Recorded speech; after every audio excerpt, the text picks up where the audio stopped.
जय श्री कृष्णा। राधे राधे। आज कार्तिक मास के शुक्ल पक्ष की द्वादशी तिथि है। आज देव उठनी एकादशी व्रत का पारण भी किया जाएगा, यानी जिन भक्तों ने कल देव उठनी एकादशी का व्रत रखा था, आज वे अपना व्रत खोलेंगे। आज का दिन बड़ा ही शुभ और मंगलकारी है। एकादशी के व्रत के पारण के दिन तुलसी माता और लक्ष्मी माता की कथाओं को सुनने से ही व्रत पूर्ण माना जाता है और भक्तों की समस्त मनोकामनाएं पूर्ण होती है। तो जिन लोगों ने व्रत नहीं भी रखा है, उन्हें भी द्वादशी के दिन तुलसी माता की कथाओं को सुनने से धन संपत्ति और अनंत शुभ फलों की प्राप्ति होती है। तो आइए भगवान श्री लक्ष्मी नारायण जी के चरणों का ध्यान करते हुए इन कथाओं को सुनते हैं। बोलिए श्री राधे कृष्ण भगवान की जय। आइए सुनते हैं तुलसी माता की संपूर्ण कथाएं। तुलसी माता को हरिप्रिया कहा जाता है। जितना भगवान श्री हरि विष्णु सोने चांदी हीरे मोती और रत्नों से प्रसन्न नहीं होते, उतना सिर्फ तुलसी दल से प्रसन्न हो जाते हैं।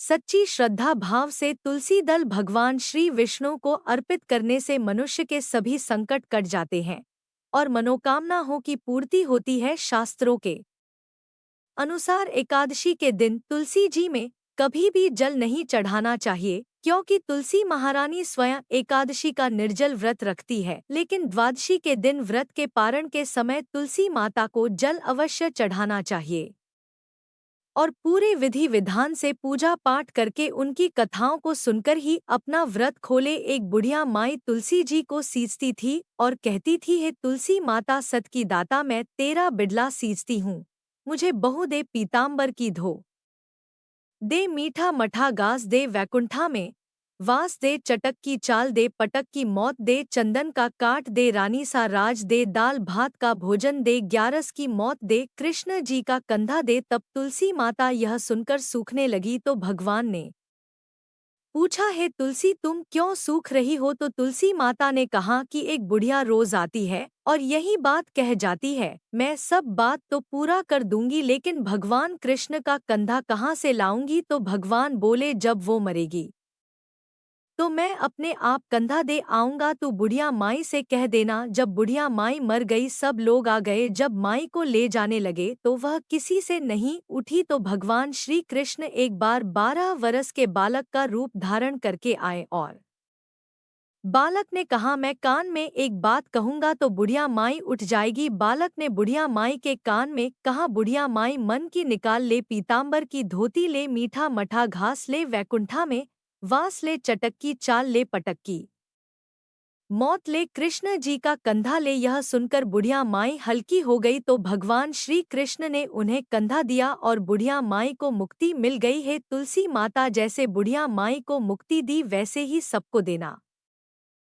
प्रेम से बोलिए श्री तुलसी महारानी की जय। भगवान श्री कृष्ण की जय। अब आप सुनिए तुलसी माता की दूसरी कथा। शिव पुराण के अनुसार पौराणिक समय में दैत्यों का राजा दंभ हुआ करता था। वह बहुत बड़ा विष्णु भक्त था। कई सालों तक उसके यहाँ संतान नहीं होने के कारण उसने शुक्राचार्य को अपना गुरु बनाकर उनसे श्री कृष्ण मंत्र प्राप्त किया। यह मंत्र प्राप्त करके उसने पुष्कर सरोवर में घोर तपस्या की। भगवान विष्णु उसकी तपस्या से प्रसन्न हुए और उसे संतान प्राप्ति का वरदान दे दिया। भगवान विष्णु के वरदान से राजा दंभ के यहाँ एक पुत्र ने जन्म लिया। इस पुत्र का नाम शंखचूड़ रखा गया। बड़ा होकर शंखचूड़ ने ब्रह्मा जी को प्रसन्न करने के लिए पुष्कर में घोर तपस्या की। तपस्या से प्रसन्न होकर ब्रह्मा जी ने उसे वरदान मांगने को कहा। तब शंखचूड़ ने वरदान मांगा कि वह हमेशा अजर अमर रहे, वह कोई भी देवता उसे नहीं मार पाए। ब्रह्मा जी ने उसे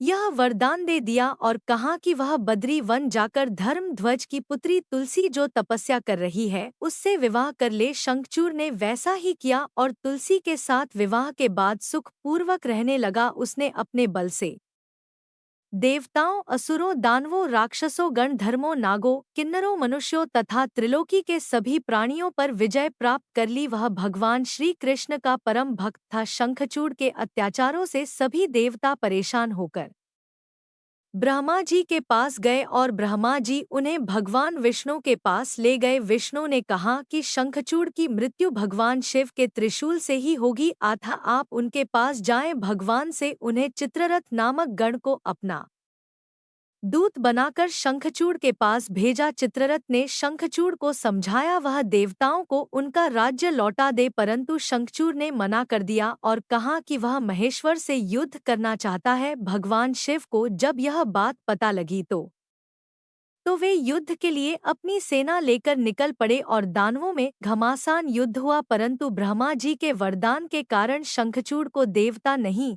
हरा पाए। भगवान शिव ने शंखचूड़ का वध करने के लिए जैसे ही अपना त्रिशूल उठाया, तभी आकाशवाणी हुई कि जब तक शंखचूड़ के हाथ में श्री हरि का कवच है और उसकी पत्नी का सतीत्व अखंडित है, तब तक इसका वध असंभव है। आकाशवाणी सुनकर भगवान विष्णु वृद्ध ब्राह्मण का रूप धारण कर शंखचूड़ के पास गए और उससे श्री हरि कवच दान में मांग लिया। शंखचूड़ ने वह कवच बिना किसी संकोच के दान कर दिया। शंखचूड़ का रूप बनाकर तुलसी के पास गए। शंखचूड़ रूपी भगवान विष्णु ने तुलसी के महल के द्वार पर जाकर अपनी विजय होने की सूचना दी। यह सुनकर तुलसी बहुत प्रसन्न हुई और पति रूप में आए भगभन का पूजन किया। ऐसा करते ही तुलसी का सतीत्व तो खंडित हो गया और भगवान शिव ने युद्ध में अपने त्रिशूल से शंखचूड़ का वध कर दिया।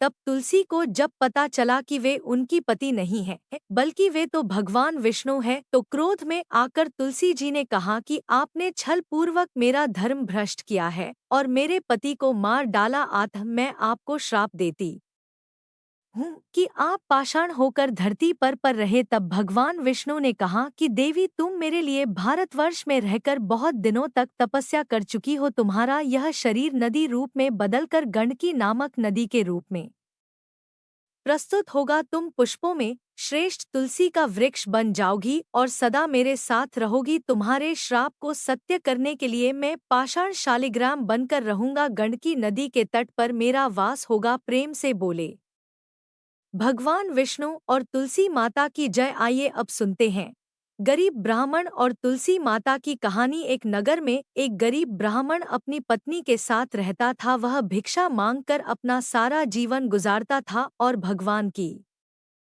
पूजा में लगा रहता था। वह उतनी ही भिक्षा मांगता था जिससे उसके और उसके परिवार का पेट भर सके। उस नगर का राजा बहुत धनवान और ब्राह्मणों का आदर करने वाला था। राजा किसी भी ब्राह्मण को अपने महल से खाली हाथ नहीं जाने देता था। दूर दूर से ब्राह्मण राजा के पास आते और उसे मुंह मांगा दान देकर आशीर्वाद देते हुए चले जाते। एक दिन ब्राह्मण की पत्नी ने ब्राह्मण से कहा कि दूर दूर के ब्राह्मण राजा से मनचाहा दान लेकर चले जाते हैं और तुम यहाँ के यहाँ एक दिन भी राजा के पास नहीं गए। जन्म भर कंगाली कहाँ तक झेल, आज तुम जाओ और राजा से कुछ मांग कर लाओ। ब्राह्मण ने अपनी पत्नी को समझाते हुए कहा कि तू तो बावरी है, हमें धन की क्या जरूरत, हमें इतना तो मिल ही जाता है जिससे हम अपना पेट भर सके, और राजा का धन अच्छा नहीं होता, वह हमें नहीं लेना चाहिए। ब्राह्मण की पत्नी जिद पर अड़ गई और बोली, मैं तुम्हारी एक भी बात सुनने वाली नहीं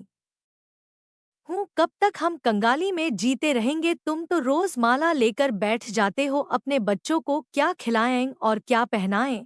जब बच्चे दूसरे बच्चों को पहनते ओढ़ते और खाते पीते देखते हैं तो उनका मन भी लल जाता है। आज तुम राजा के पास जाओ, राजा बहुत भला व्यक्ति है, वह हमें जरूर मुँह मांगा दाम देगा। मजबूर होकर ब्राह्मण राजा के महल की ओर चल दिया, पर राजा उस समय महल में नहीं था। ब्राह्मण को वापस लौटना पड़ा। दूसरे दिन ब्राह्मण की पत्नी ने ब्राह्मण को फिर से महल भेजा, परंतु राजा फिर से महल में नहीं मिला। दिन राजा महल में मिल गया और उसने ब्राह्मण का स्वागत किया और उसे आसन पर बैठाया और 2 दिन न मिल पाने के लिए क्षमा भी मांगी। राजा ने कहा, मैं आपकी क्या सेवा कर सकता हूँ? ब्राह्मण ने कहा, जो मैं मांगू तो आप दे सकेंगे? राजा ने कहा, हाँ कहिए, मैं आपकी क्या सेवा कर सकता हूँ? ब्राह्मण ने निवेदन किया, महाराज मैं कुछ और नहीं चाहता, बस आप मुझे अपने पसीने की कमाई से 4 पैसे दान में दे दीजिए। ब्राह्मण की बात सुनकर राजा चौंक गया और सोचने लगा, खजाने में बहुत सारा धन पड़ा है पर मेरी मेहनत की एक कौड़ी भी नहीं है। राजा ने ब्राह्मण से कहा, आप मुझे एक दिन का समय दे, मैं कल आपको आपका मुँह मांगा दान दूंगा। ब्राह्मण को जब खाली हाथ देखा तो पत्नी बोली, क्या हुआ? राजा ने कुछ नहीं दिया। ब्राह्मण बोला, राजा ने कल देने के लिए कहा है।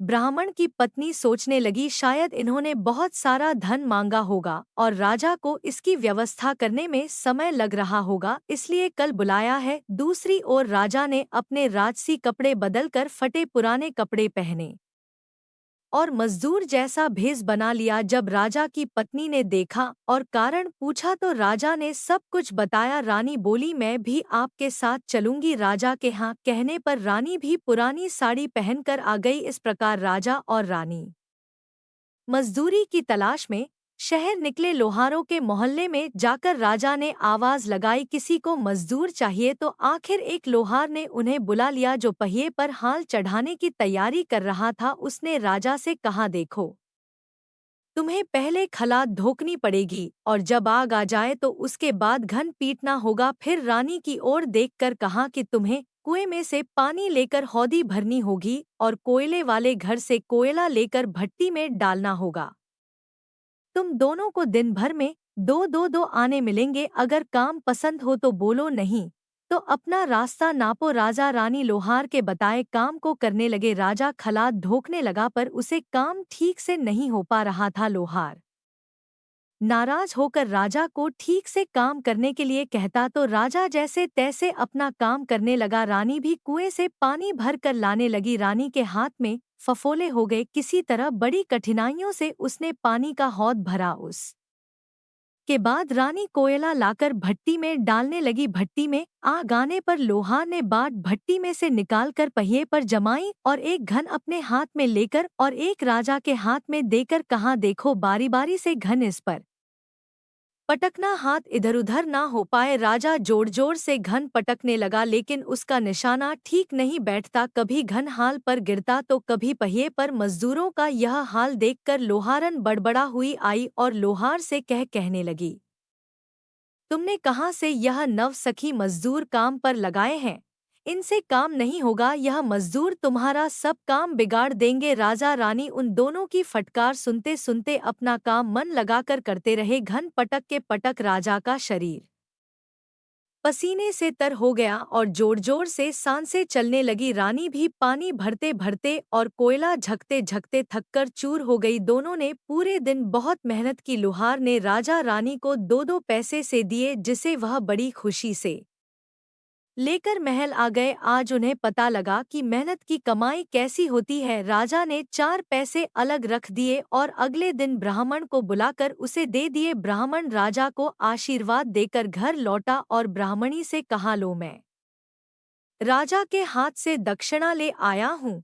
ब्राह्मणी खुश होकर दौड़ती हुई आई और जब उसने 4 पैसे देखे तो वह ठिठक कर रह गई और उन्हें दूर फेंक दिया। वह जल भुन कर ब्राह्मण से बोली, तुम जैसे दरिद्र से राजा के यहाँ जाकर भी कुछ ना मांगा गया, शर्म भी नहीं आती? यह कहकर वह रूठ कर चली गई और बहुत देर तक बड़बड़ करती रही। ब्राह्मण ने उन 4 पैसों को उठाकर तुलसी घर के पास रख दिया और सोचा, जब ब्राह्मणी शांत हो जाएगी तो जरूरत पड़ने पर उठा लेगी। परंतु कई दिनों तक पैसे वहीं रखे रहे और फूल बेलपत्र ऊपर से गिरकर मिट्टी में दब गए। ब्राह्मण और ब्राह्मणी दोनों ही उन सिक्कों के बारे में भूल गए। कुछ दिनों बाद तुलसी घर में 4 पौधे उगे। चारों पौधे बहुत सुंदर थे। यह देखकर ब्राह्मणी रोज उनमें पानी डालती। 4 महीने बाद वह पौधे बड़े हो गए और उनमें फूल लगने लगे। फूल सूखने पर इनसे मोती झड़ने लगे। ब्राह्मण और ब्राह्मणी ने कभी मोती नहीं देखे थे। वो समझे कि कोई बीज है। हर रोज कई फूल झड़ते और बहुत मोती पूरे तुलसी घर में बिखर जाते। ब्राह्मणी उन मोतियों को समेटकर घर के एक कोने में डाल देती। इस तरह वहां मोतियों का ढेर लग गया। एक दिन एक सब्जी वाली आई। ब्राह्मणी को सब्जी लेनी थी पर उसके पास पैसे नहीं थे। उसने सब्जी वाली से कहा, क्या तुम इन चमकदार चीजों के बदले सब्जी दे सकती हो? सब्जी वाली ने देखा तो वह पहचान गई कि यह तो मोती है। उसने खुशी खुशी ब्राह्मणी को उन मोतियों के बदले उसकी मनपसंद सब्जी दे दी। अब से हर रोज ऐसा होने लगा। ब्राह्मणी और सब्जी वा दोनों खुश थे। सब्जी वाली यह सोचकर खुश थी कि मुझे 1 पैसे की तरकारी के बदले हजारों का माल मिलता है, और ब्राह्मणी यह सोचकर खुश थी कि इन चीजों के बदले सब्जी मिल जाती है। इस प्रकार कई महीने बीत गए। उधर राजमहल में कई राजहंस थे जो मोती चुगते थे। राजा का यह नियम था, जब राजहंस मोती चुग लेते थे इसके बाद ही राजा और उनका परिवार भोजन करता था। एक समय बाद राजा का सारा धन उन मोतियों और दान देने में खर्च हो गया। अब राजा को मोती खरीदने के पैसे तक नहीं बचे। या खबर पूरे नगर में फैल गई। ब्राह्मण और ब्राह्मणी को जब यह पता चला तो उन्होंने यही विचार किया कि राजा बहुत दानी और नेक दिल है। उसने अपना सब कुछ दान कर दिया, यहाँ तक कि शायद उनके पास खाने को भी कुछ नहीं है। ऐसे हालात में हमें उन लोगों की सहायता करनी चाहिए। तो ब्राह्मण ने कहा, अगर तू कहे तो इसमें से कुछ बीज राजा को दे दूं। तो ब्राह्मणी कहती है, इससे सब्जी और खाने की चीजें मिल जाती है। ब्राह्मणी ने कहा, हाँ, मैं रोज इसके बदले सौदा लिया करती हूँ। ऐसा कहकर ब्राह्मणी एक टोकरी बीज भर लाई। ब्राह्मण राजा के पास पहुंचा और उसे वह मोती दिए और राजा को सारी बात बताई। राजा उन मोतियों को देखकर चौंक गया। उसने मोती राजहंस को दिए। राजहंस उन्हें चुगने लगा। यह देखकर राजा ने ब्राह्मण से कहा, एक एक मोती सैकड़ों रुपयों का है, सच बताएं, आपके पास इतने मोती आए कहाँ से? ब्राह्मण बोला, महाराज, ऐसे तो हमारे घर पर बहुत है। और राजा को पूरी बात बताई। राजा अपने मंत्रियों के साथ ब्राह्मण के घर पहुंचे और उन चारों पेड़ों को देखा। पूछताछ में उन सिक्कों वाली बात सामने आ गई। जब पेड़ों को देखा तो उनकी जड़ के पास वही सिक्के चिपके हुए थे। आज ब्राह्मण और ब्राह्मणी को मालूम हुआ कि उनके पास लाखों करोड़ों की दौलत है, जिसे वह साधारण बीज समझते थे। ब्राह्मण ने सोचा कि मेरे लिए यह धन किस काम का। ऐसा सोचकर ब्राह्मण ने सारे मोती राजा को दान में दे दिए। राजा की आंखें खुल गई। मेहनत के धन की कीमत उन्हें मालूम पड़ गई। उस दिन राजा ने प्रण कर लिया कि मैं खजाने के पैसों से एक भी पैसा अपने खर्च में नहीं लगाऊंगा। अपना खर्च मेहनत करके चलाऊंगा। खजाने और ब्राह्मण के दान से राजा ने जनता के हित में कई धर्म कार्य शुरू किए। तुलसी माता की कथा समाप्त होती है। प्रेम से बोलिए माँ तुलसी जी की जय। आइए अब तुलसी माता की दूसरी कथा को सुनते हैं। इस कथा को सुनने से एकादशी के व्रत का संपूर्ण फल मिल जाता है। किसी समय एक कुटुंब में ननद तथा भाभी साथ साथ रहती थी। ननद का विवाह अभी नहीं हुआ था। वह तुलसी के पौधे की बहुत सेवा किया करती थी, लेकिन उसकी भाभी को यह सब बिल्कुल भी पसंद नहीं था। जब कभी उसकी भाभी को अत्यधिक क्रोध आता तब वह उसे ताना देते हुए कहती कि जब तुम्हारा विवाह होगा तो मैं तुलसी ही बारातियों को खाने को दूंगी और तुम्हारे दहेज में भी तुलसी ही दूंगी। कुछ समय बीत जाने पर ननद का विवाह पक्का हुआ। विवाह के दिन भाभी ने अपने कथन अनुसार बारातियों के सामने तुलसी का गमला फोड़ दिया और खाने के लिए कहा। लकी कृपा से वह फूटा हुआ गमला अनेकों स्वादिष्ट पकवानों में बदल गया। भाभी ने गहनों के नाम पर तुलसी की मंजरी से बने गहने पहना दिए। वह सब भी सुंदर सोने जवाहरात में बदल गए। भाभी ने वस्त्रों के स्थान पर तुलसी का जनेऊ रख दिया। वह रेशमी तथा सुंदर वस्त्रों में बदल गया। ननद की ससुराल में उसके दहेज की बहुत प्रशंसा की गई। यह बात भाभी के कानों तक भी पहुंची। उसे बहुत आश्चर्य हुआ। उसे अब तुलसी माता की पूजा का महत्व समझ आ गया। भाभी की एक लड़की थी। वह अपनी लड़की से कहने लगी कि तुम भी तुलसी माता की सेवा किया करो, तुम्हें भी बुआ की तरह फल मिलेगा। वह जबरदस्ती अपनी लड़की से सेवा करने को कहती, लेकिन लड़की का मन तुलसी सेवा में नहीं लगता था। लड़की के बड़े होने पर उसके विवाह का समय आता है तब भाभी सोचती है कि जैसा व्यवहार मैंने अपनी ननद के साथ किया था वैसा ही मैं अपनी लड़की के साथ भी करती हूँ, तो यह भी गहनों से लद जाएगी और बारातियों को खाने में पकवान मिलेंगे। ससुराल में इसे भी बहुत इज्जत मिलेगी। यह सोचकर वह बारातियों के सामने तुलसी का गमला फोड़ देती है, लेकिन इस बार गमले की मिट्टी मिट्टी रहती है। मंजरी तथा पत्ते भी अपने रूप में ही रहते हैं। जनेऊ भी अपना रूप नहीं बदलता है सभी लोग। और बारातियों द्वारा भाभी की बुराई की जाती है, लड़की के ससुराल वाले भी लड़की की बुराई करते हैं। भाभी कभी ननद को नहीं बुलाती थी, भाई ने सोचा मैं बहन से मिलकर आता हूँ। उसने अपनी पत्नी से कहा और कुछ उपहार बहन के पास ले जाने की बात कही तो भाभी ने थैले में ज्वार भर कर कहा कि कुछ नहीं है, तुम यहीं ले जाओ। वह दुखी मन से बहन के पास चला गया। वह सोचता रहा कि कोई भाई अपनी बहन के घर ज्वार कैसे ले जा सकता है। यह सोचकर वह एक गौशाला के पास रुका और ज्वार का थैला गाय के सामने पलट दिया। तभी गाय पालने वाले ने कहा कि आप गाय के सामने हीरे मोती तथा सोना क्यों डाल रहे हो। भाई ने बात उसे बताई और धन लेकर खुशी से अपनी बहन के घर की ओर चल दिया। दोनों बहन भाई एक दूसरे को देखकर अत्यंत प्रसन्न होते हैं। प्रेम से बोलिए तुलसी माता की जय, शालिग्राम भगवान जी की जय। आइए अब तुलसी माता और भगवान गणेश की कथा को सुनते हैं। इस कथा को डोट सुने बिना तुलसी विवाह व्रत पूर्ण नहीं माना जाता। एक बार देवी तुलसी विवाह हेतु वर ढूंढ के लिए तीर्थ यात्रा पर निकली थी और ढूंढते ढूंढते वह गंगा किनारे पहुंच गई। उस समय गणेश भगवान गंगा किनारे तप कर रहे थे। उन्हें देखते ही देवी तुलसी उन पर मोहित हो गई और उनके मन में गणेश भगवान से विवाह की इच्छा उत्पन्न हुई। फिर देवी तुलसी ने गणेश जी के पास जाकर उनका ध्यान भंग कर दिया। आंखें खोलने के बाद गणेश भगवान के सामने देवी तुलसी खड़ी थी, लेकिन सामने एक स्त्री है, इसलिए अपने क्रोध को नियंत्रण में रखकर गणेश भगवान ने पूछा आप कौन है देवी और मेरा ध्यान भंग करने का क्या कारण है। तो जवाब में देवी तुलसी ने अपने परिचय के साथ गणेश जी से विवाह की बात कर ली। उत्तर में गणेश भगवान जी बोले देवी मैं ब्रह्मचारी हूँ, इस वजह से मैं विवाह नहीं कर सकता। अपने विवाह प्रस्ताव के लिए ना सुनने के बाद देवी तुलसी क्रोधित हो गई और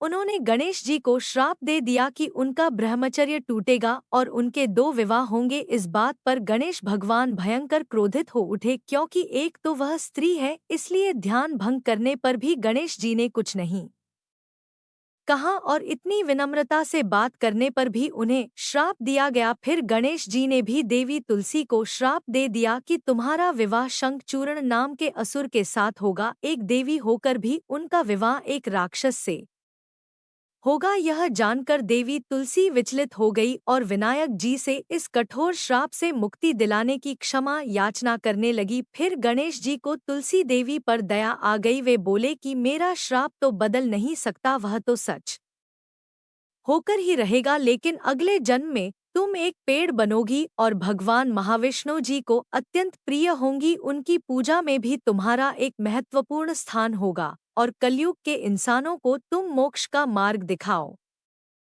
गी। लेकिन तुमने मेरा तप भंग किया है और मुझे ब्रह्मचारी होकर भी दो विवाह का श्राप भी दिया है, इसलिए मेरी किसी भी प्रकार की पूजा में तुम निषिद्ध रहोगी। इस प्रकार देवी तुलसी गणेश भगवान की पूजा में निषिद्ध हो गई। प्रेम से बोलिए गणेश भगवान की जय। अब आप सुनिए लक्ष्मी माता की कथा। एक दिन माता लक्ष्मी जी की बड़ी बहन ज्येष्ठा ने उनसे कहा कुछ दिनों से एक बात मेरे मस्तिष्क में कंद रही है, सोचती हूँ कि तुमसे पूछूं या नहीं। ऐसी क्या बात है बहन, मन में जो कुछ भी है निसंकोच होकर पूछो। वैसे भी कोई बात मन में ना रखकर उसका समाधान कर लेना ही बुद्धिमानी होती है। लक्ष्मी जी ने मुस्कुरा कर कहा कि मैं अक्सर यही सोचती रहती हूँ कि सुंदरता में हम दोनों बराबर हैं, फिर भी लोग तुम्हारा आदर करते हैं और मैं जहाँ भी जाती हूँ वहाँ उदासी छा जाती है। मुझे लोगों की घृणा और क्रोध का शिकार होना पड़ता है, जबकि हम दोनों सगी बहनें हैं। ऐसा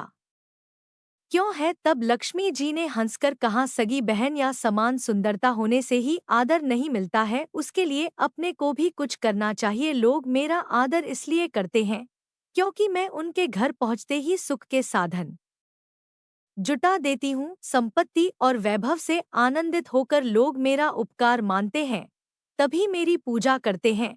उधर तुम्हारा यह हाल है कि जिसके यहाँ भी तुम जाती हो उसको गरीबी, रोग और आपदा सहन करनी पड़ती है। इसी वजह से लोग तुमसे घृणा करते हैं।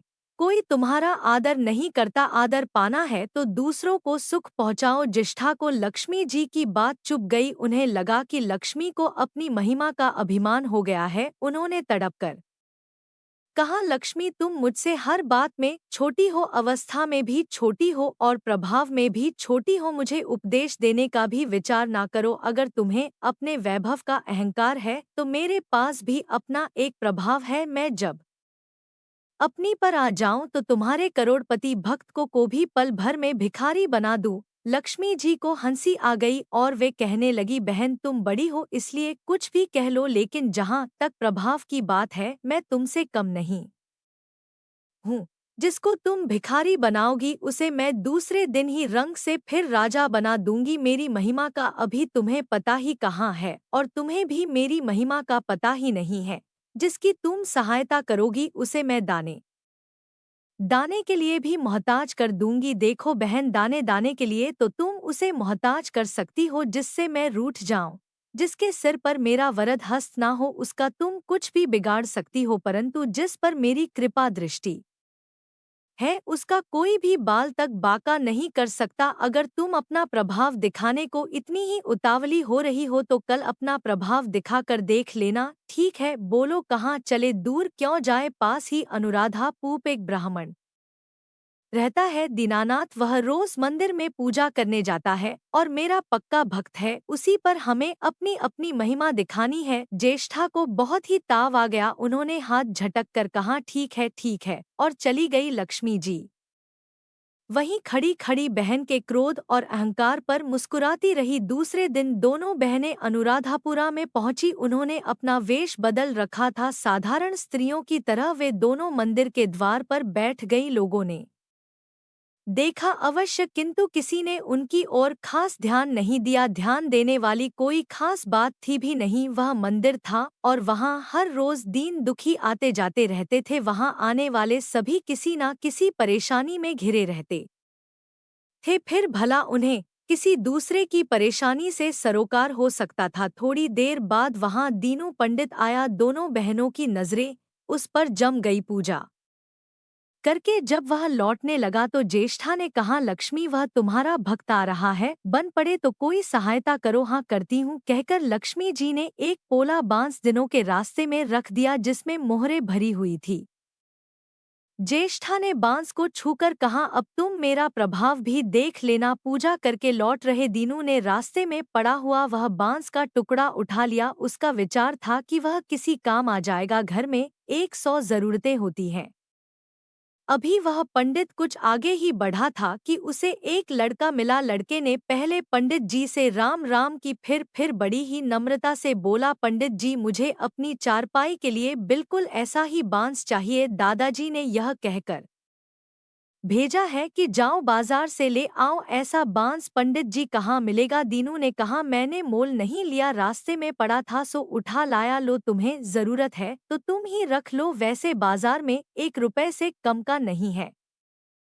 तब लड़के ने चवन्नी देते हुए कहा, मगर मेरे पास तो यह चवही है। पंडित जी अभी तो आप इसे ही रखिए, बाकी 12 आने शाम को दे जाऊंगा। पंडित जी खुश थे कि बिना किसी हील हुज्जत के रुपया कमा लिया। दीनू पंडित ने चवन्नी लेकर बांस लड़के को दे दिया और वह चवन्नी अपनी डोलची में रख दी। मंदिर के पास खड़ी दोनों देवियां यह सारी लीला देख रही थी तो ज्येष्ठा ने कहा, लक्ष्मी देखा तुमने, तुम्हारी इतनी सारी मोहरें मात्र एक चवन में बिक गई और अभी क्या यह चवन्नी भी तुम्हारे भक्त के पास नहीं रुकेगी? चलो उसके पीछे चलते हैं और देखते हैं क्या होता है। दोनों बहनें दीनू के पीछे पीछे चलने लगी। एक तालाब के पास दीनू ने डोलची रख दी और कमल के फूल तोड़ने लगा। उसी बीच एक चरवाहे का लड़का आया और डोलची में रखी हुई चवन्नी लेकर भाग गया। दिनों को पता ही नहीं चला। फूल तोड़कर वह अपने घर चलने लगा। इतने में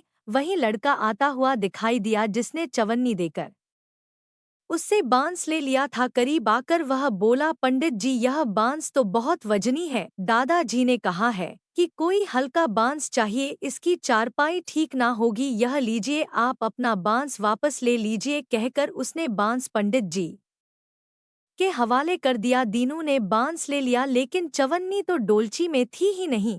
तब उसने कहा, बेटा जवनी तो कहीं गिर गई, तुम मेरे साथ घर चलो, वहाँ दूसरी दे दूंगा, इस समय मेरे पास एक भी पैसा नहीं है, तब आप जाइए, मैं शाम को आकर घर से ले लूंगा। यह कहकर लड़का अपनी राह लौट गया। बांस फिर से पंडित जी के ही पास आ गया और लक्ष्मी जी हौले से मुस्कुराई। उनको इस प्रकार मुस्कुराते देखकर ज्येष्ठा मन ही मन जल उठी। वह बोली, अभी तो खेल शुरू ही हुआ है, देखती चलो मैं इसे कैसे सगनी का नाच न चाहती हूँ। बीनू बेचारा इन सब बातों से बेखबर अपनी ही धुन में आगे बढ़ा चला जा रहा था। उसे क्या पता था कि वह शतरंज का मोहरा बना हुआ है। वह तो धूप छाव की भांति दोनों बहनों का प्रभाव सहता चुपचाप चला जा रहा था। आगे चलकर गांव का एक अहीर मिला। उसने दिनू को चवन्नी वापस करते हुए बताया, पंडित जी मेरा लड़का आपकी डोलची से यह चवन्नी उठा लाया था, यह बड़ा ही शैतान है। मैं आपकी वही चवन्नी लौटाने आया हूँ, हो सके तो उस शैतान को माफ कर दीजिएगा। दीनों ने आशीर्वाद देकर चवन्नी ले ली और प्रसन्न मन से उस लड़के को पुकारने लगा जो शाम को घर आकर चवन्नी लेने की बात कहकर लौटा जा रहा था। आवाज सुनकर लड़का लौट आया। अपनी चवन्नी वापस पाकर वह भी प्रसन्न हो गया। दनो पंडित निश्चिंत मन से घर की ओर बढ़ने लगा। उसके एक हाथ में पूजा की डोलची थी और दूसरे में वही 5 हाथ का लंबा बांस। राह चलती दीनू पंडित सोच रहा था, बांस तो काफी वजनी है तो मजबूत भी होगा क्योंकि ठोस है। इसे दरवाजे के छप्पर में लगा दूंगा, कई साल के लिए बल्ली से छुटकारा मिल जाएगा। तब ज्येष्ठा को उसके विचार पर क्रोध आ गया। लक्ष्मी जी के प्रभाव से दिनों को लाभ होता देख वह मन ही मन बुरी तरह जली जा रही थी। जब उन्होंने देखा कि पंडित का घर करीब आ गया है तो कोई उपाय ना पाकर उन्होंने दीनू को मारने डालने का विचार किया। उन्होंने कहा, लक्ष्मी धन संपत्ति तो मैं छीन ही लेती हूँ, अब तुम्हारे भक्त के प्राण भी ले लूंगी। देखो वह किस तरह तड़प तड़प कर मरता है। और वह तुरंत सांप बनकर दीनू की ओर दौड़ पड़ी। लक्ष्मी जी को तनिक भी घबराहट नहीं हुई, वह उसी तरह खड़ी खड़ी मुस्कुराती रही। सहसा दीनू चौंक पड़ा। एक भयानक सांप फन उठाए उसकी ओर झपट रहा था। प्राण तो सभी को प्रिय होते हैं, उपाय रहते कोई अपने को संकट में नहीं पड़ने देता। दीनू ने पगडंडी वाला रास्ता छोड़ दिया और एक और को भागने लगा, लेकिन सांप बनी ज्येष्ठा उसे भला कहाँ छोड़ने वाली थी। वह तो उस गरीब के प्राणों की प्यासी हो चुकी थी। वह भी दिनों के आगे पीछे बाएं बराबर दौड़ती ही रही। दीनू घबरा गया। उसने हाथ जोड़कर कहा, नाग देवता मैंने तुम्हारा कुछ नहीं बिगाड़ा, शांति से अपनी राह लौट जाओ। आखिर क्यों मुझ गरीब के पीछे पड़े हो व्यर्थ में। किसी ब्राह्मण को सताना अच्छी बात नहीं है, लेकिन वह नाग तो ज्येष्ठा का रूप था जो दिन को किसी भी तरह डसना चाहता था। प्रार्थना पर कुछ भी ध्यान ना देकर वह सांप एक बारगी फुफकाता हुआ झपट पड़ा। जब दिन ने देख लिया कि बिना संघर्ष किए अब जान नहीं बचेगी तो उसने प्राण रक्षा के लिए भरपूर जोर लगाकर वही बांस सांप के ऊपर दे मारा। धरती से टकराते ही बांस के 2 टुकड़े हो गए और उसके भीतर भरी हुई मोहरे खन खना कर बिखर गई, जैसे लक्ष्मी जी हंस रही हो। दीनों के मुंह से हैरत पूर्ण चीख सी निकली। अरे थोड़ी देर के लिए वह ठगा सा खड़ा आंखें फाड़े उन मोहरों की ओर देखता रहा। एक पल के लिए तो वह सांप को ही भूल गया, परंतु फिर जैसे उसे झटका सा लगा। सांप का ध्यान आते ही उसने उसकी ओर गर्दन घुमाई तो देखा कि बांस की चोट से सांप की कमर टूट गई है और वह लहूलुहान अवस्था में झाड़ी की ओर भागा जा रहा है। दूसरे क्षण वह मोहरों पर लौट गया और कहने लगा, तेरी जय हो लक्ष्मी माता, जीवन भर का दारिद्र्य आज दूर हो गया, तेरी महिमा कौन जान सकता है। चलो घर में बैठकर तुम्हारी पूजा आरती करूंगा। और फिर जल्दी जल्दी उसने सारी मोहरें अंगूठी में बांध दी और लंबे लंबे कदमों से घर की ओर चल दिया। पीछे एक पेड़ की छाया में खड़ी माता लक्ष्मी अपनी बहन ज्येष्ठा से मुस्कुरा कर पूछ रही थी, कहो बहन सच बताना, बड़प्पन की था मिली कि अभी नहीं। बड़प्पन किसी को कुछ देने में ही है, उससे छीनने में नहीं। ज्येष्ठा ने कोई उत्तर नहीं दिया। वह चुपचाप उदास खड़ी रही और लक्ष्मी जी ने उनका हाथ पकड़कर कहा, फिर भी हम दोनों बहनें हैं, जहाँ रहेंगी साथ ही रहेंगी, प्रेम से बोलिए माता लक्ष्मी और भगवान विष्णु जी की जय। अब आप सुनिए तुलसी माता की आरती। तुलसी महारानी नमो नमो, हरि की पटरानी नमो नमो, तुलसी महारानी नमो नमो, धन तुलसी पूरण तप कीनो शालिग्राम बनी पटरानी नमो नमो, तुलसी महारानी नमो नमो, हरि की पटरानी नमो नमो, जाकी पत्र मंजरी कोमल श्रीपति कमल चरण लपटा नहीं नमो नमो, तुलसी महारानी नमो नमो, हरि की पटरानी नमो नमो, कौन से महीने भई रानी तुलसा, कौन से महीने हुई हरियाली नमो नमो, कौन से महीने हुई तेरी पूजा, कौन से महीने हुई पटरानी नमो नमो, तुलसी महारानी रानी नमो नमो, हरि की पटरानी नमो नमो, आषाढ़ मास में बोई रानी तुलसा, सावन मास में हुई हरियाली नमो नमो, तुलसी महारानी नमो नमो, कार्तिक मास में हुई तेरी पूजा, मंगसिर मास में हुई पटरानी नमो नमो, तुलसी महारानी नमो नमो, धूप दीप नैवेद्य आरती पुष्पन की वर्षा बरसानी नमो नमो, तुलसी महारानी नमो नमो, छपन भोग 36 व्यंजन बिन तुलसा हरि एक न मानी नमो नमो, तुलसी महारानी नमो नमो, जो तुलसी को सवेरे गाए श्री कृष्ण के दर्शन पाए नमो नमो, तुलसी महारानी नमो नमो, जो तुलसी को दोपहर में गाए खीर खांड का भोग लगाए नमो नमो, तुलसी महारानी नमो नमो, जो तुलसी को सांझ को गाए श्री कृष्ण की आरती उतारे नमो नमो, तुलसी महारानी नमो नमो, जो तुलसी को रात को गाए श्री कृष्ण के चरण दबाए नमो नमो, तुलसी महारानी नमो नमो, सभी सखी मैया तिरो यश गावी भक्ति दान दीज महारानी नमो नमो, तुलसी महारानी नमो नमो, तुलसी महारानी नमो नमो, हरि की पटरानी नमो नमो, प्रेम से बोलिए तुलसी माता की जय, लक्ष्मी माता की जय, भगवान विष्णु जी की जय। वीडियो अच्छी लगी हो तो वीडियो को लाइक करके चैनल को जरूर सब्सक्राइब कीजिएगा। जय श्री कृष्णा, राधे राधे।